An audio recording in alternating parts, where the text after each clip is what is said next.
फरीदाबाद के एनआईटी क्षेत्र में सास बहू के रिश्ते को शर्मसार कर देने वाला एक मामला सामने आया है। बताया जा रहा है कि एक बहू ने प्रॉपर्टी के लालच में आकर अपनी ही सास को घर में बंदी बना लिया था और फिर लगातार अपनी सास को प्रताड़ित करने में लगी हुई थी। इस मामले की गुप्त सूचना पुलिस को मिली तो पुलिस ने मामले पर कार्रवाई करते हुए घर पर छापेमारी की। इस दौरान बुजुर्ग महिला को बेहद ही गंभीर हालत में घर में बेसुध पाया गया, जिसके बाद पुलिस ने बुजुर्ग महिला को अस्पताल में भर्ती कराया है। आपको बता दें कि पुलिस मामले की आगे की कार्रवाई में जुट गई है।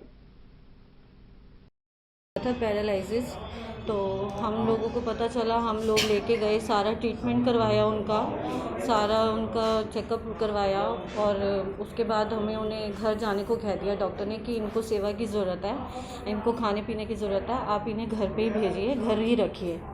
तो हम लोगों ने घर में ही उन्हें रखा, शिफ्ट करा। तो वो थोड़े दिन ठीक ही रही हैं, उसके बाद वो डाउन पे डाउन होती चली गई। फिर उसके बाद हम ले गए अपने साथ घर, उनकी हमने केयर करी। 10 दिन में वो बिल्कुल स्टेबल हो गई थी कि वो लेटी हुई लेडी बेड पे वो खुद से मतलब थोड़ा सा इम्प्रूव होकर के बैठने लगी और उन्होंने हमसे सारी बातें करी।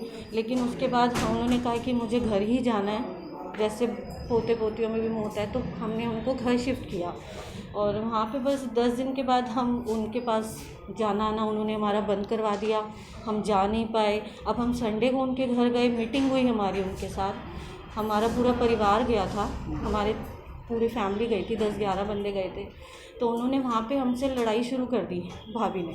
उसने गलत एलिगेशंस लगा दिया हमारे हस्बैंड्स के ऊपर कि ये मेरा हस्बैंड नहीं है और ये मेरे को गलत काम करने के लिए बोलते हैं। और मेरे हस्बैंड के ऊपर स्पेशली इसने छोटी जो उनकी हमारी भतीजी है वो कह रही है कि उसके साथ मतलब प्रॉक्सो का केस लगा दिया। बताओ, प्रॉक्सो हमें तो पता भी नहीं है भैया क्या केस होता है। हाँ, लेकिन भैया कि अभी देख लो ना, सारी फैमिली के साथ इकट्ठे गए हैं हम लोग मम्मी को देखने। इसके पीछे वजह क्या मानते हैं? अब हमें क्या पता इसके दिमाग में क्या चल रहा है। 8-10 सालों से इस लेडी ने जब से आई है हमें इतना दुखी कर रही है, इतना दुखी। हर वक्त कभी कहेगी दहेज का केस, कभी कुछ केस। अब सारे केसों से तो हम निकल आए बाहर, लेकिन हमारा भाई जो है वो टेंशनों में चला गया अभी जून में 2020 में। अब हमारे को तो यही है कि हमने मम्मी को बोला था मम्मी आप हमारे पास रह लो, लेकिन आप लोगों को अपनी मदर को रखने में कोई नहीं। हमने तो मम्मी को बोला था भाई के बाद कि मम्मी हमारे पास रह लो, कोई बात नहीं, आते जाते रहना, बच्चों पे चक्कर काटते रहना। लेकिन मम्मी कहती है नहीं, मैंने भगवान को भी जवाब देना है, मेरा बेटा चला गया, मैं अपने बच्चे छोड़कर नहीं जा सकती।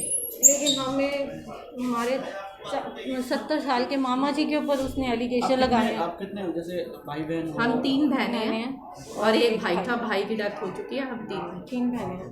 तो अब जैसे महिला आयोग की सदस्य रेणु भाटिया जी आई हैं, उन्होंने यहाँ पर केयर करवा रही हैं पूरी। अब हमें कल भी गली वालों ने ही बताया है, या हमारे को लाइव न्यूज़ से ही पहले पता लगा। हमने लोगों से पूछा, वो कह रहे हमें कुछ नहीं पता आपकी मम्मी कहाँ गई हैं क्या।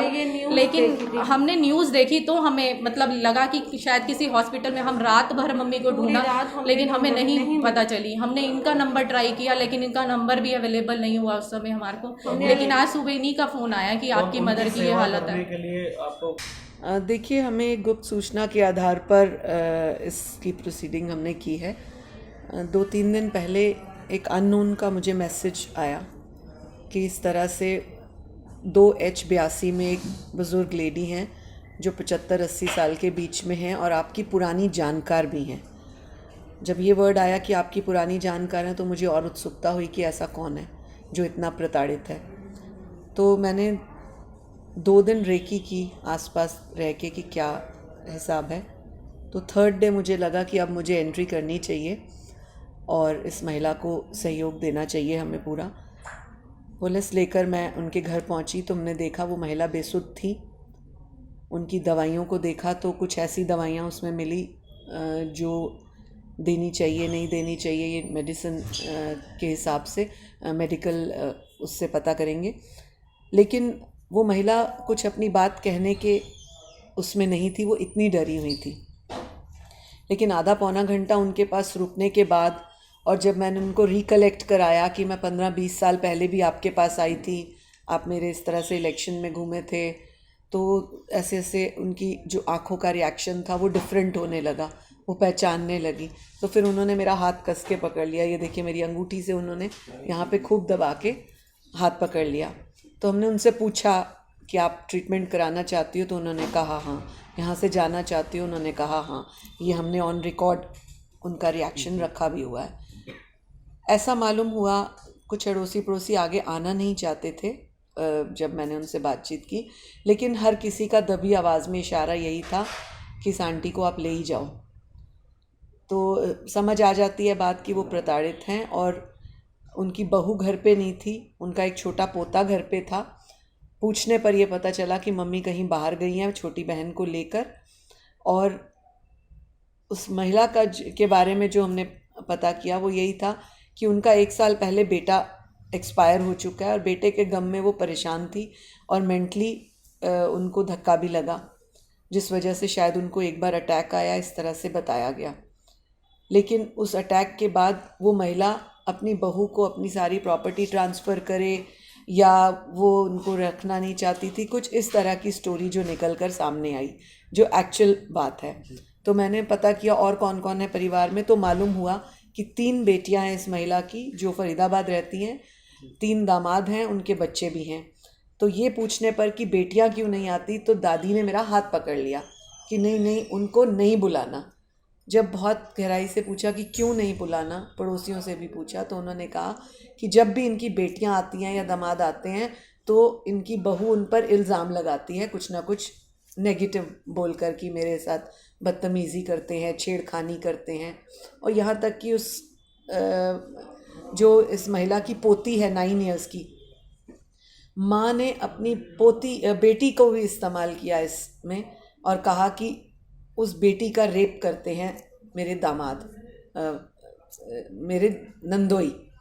तो मुझे सुन के थोड़ा बुरा भी लगा और अजीब भी लगा कि महिला को किस इतनी प्रताड़ना इस वजह से दी जा रही है। खैर 2 अलग अलग विषय हैं, उनके दामाद ने क्या किया क्या नहीं किया उसकी अलग जांच हमने रखी है। और महिला के साथ इस तरह से प्रताड़ना हो रही है एक सीनियर सिटीज़न के साथ, और स्पेसिफ़िकली इन वजहों से, तो हमने उस बात को ठीक नहीं समझा और हम उनको बीके हॉस्पिटल में एडमिट करने ले आए। कल रात को शाम को हमने उनको एडमिट किया है और आज लगभग 11-12 बजे हैं। अभी तक उनकी स्थिति में बहुत सुधार है। कल तक वो नाम नहीं ले पा रही थी, आज उन्होंने डॉक्टर्स के सामने, कैमरा के सामने मुझे बताया कि उनकी बेटी का नाम उषा है। उन्होंने मेरा हाथ पकड़कर ये भी कहा कि मुझे इलाज कराना है, मुझे ऐसे नहीं जाना। तो यहाँ से मालूम होता है कि वो कितनी मेंटली टॉर्चर्ड थी, कितना ट्रॉमा था उनको। इसलिए मैं समझती हूँ सरकार का ये सहयोग जब इस महिला को मिलेगा पूरे मेडिकल ट्रीटमेंट का, हमारी ये माँ फिर से चलने फिरने लगेगी या एटलीस्ट अपने आप उठने बैठने लगेगी, इतना हम प्रयास करना चाहते हैं। और आपके चैनल्स के माध्यम से एक मैसेज आज की जनरेशन को कि माँ बहुत बहुमूल्य है, माँ की हम पूजा करते हैं, जिसने हमें जन्म दिया उनका हमें ध्यान रखना चाहिए, ख्याल करना चाहिए। जब उन्होंने हमारा पूरी ज़िंदगी ख्याल किया, अब हमारा फ़र्ज़ है उनका ध्यान रखना।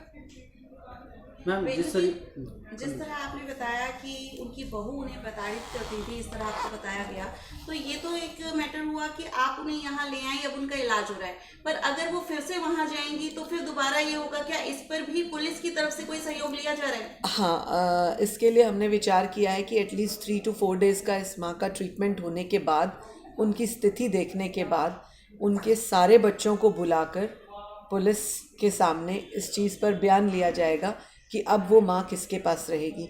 यदि वो माँ अपनी किसी बेटी के पास रहना चाहती है या तीनों के पास रहना चाहती है, तो हम लिखित में लेंगे कि ये तीनों बेटियाँ अपनी माँ का ध्यान रखेंगी और 4 महीने करके 4 महीने करके वो अपनी बेटियों के पास रहेंगी। क्योंकि बार बार मैं घर पे नहीं जाऊँगी, उस घर में नहीं जाऊँगी, ऐसा वो माँ बार बार कहती हैं।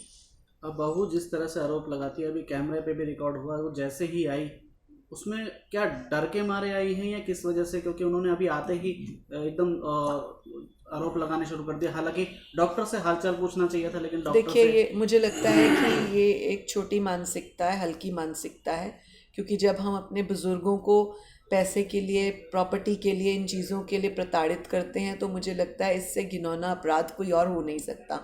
और हम सब जानते हैं कि अगर हमारा एक ही बेटा है तो वो प्रॉपर्टी भी उसी की है और सब कुछ उसका है, बावजूद उसके हम इतनी प्रताड़ना क्यों हम अपने बुज़ुर्गों को देना चाहते हैं, ये एक सोच का विषय है, ये एक समझने का विषय है। तमाम डॉक्टर्स की टीम आई, आप सीएमओ साहब से भी बात करी, पीएम मैम सारे मौके पर रहे, क्या हालात हैं अभी, कैसे हालात हैं? जब मैंने विज़िट किया तो मेरे साथ पीएमओ मैडम थी, उन्होंने पूरी तरह से सब डॉक्टर्स को बुला के, स्पेशलिस्ट को बुला के पूरी जानकारी ली है पेशेंट की, और सबको एक कहा है कि हर स्पेसिफिकली हर महकमे का डॉक्टर, हर प्रॉब्लम का डॉक्टर उनको देखेगा अच्छी तरह से।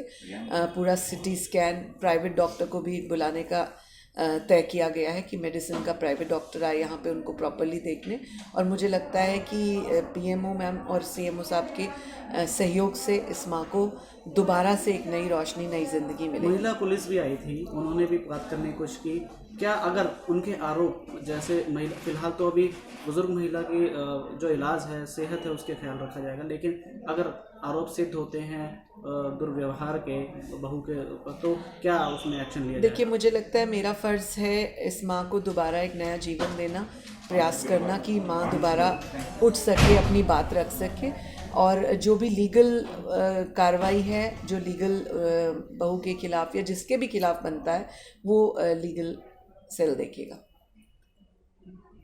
100% प्लेसमेंट के साथ हम देंगे आपको मौका। Live 24 media institute, admission open. Registration के लिए कॉल करें 95604 64170, 95604 64170।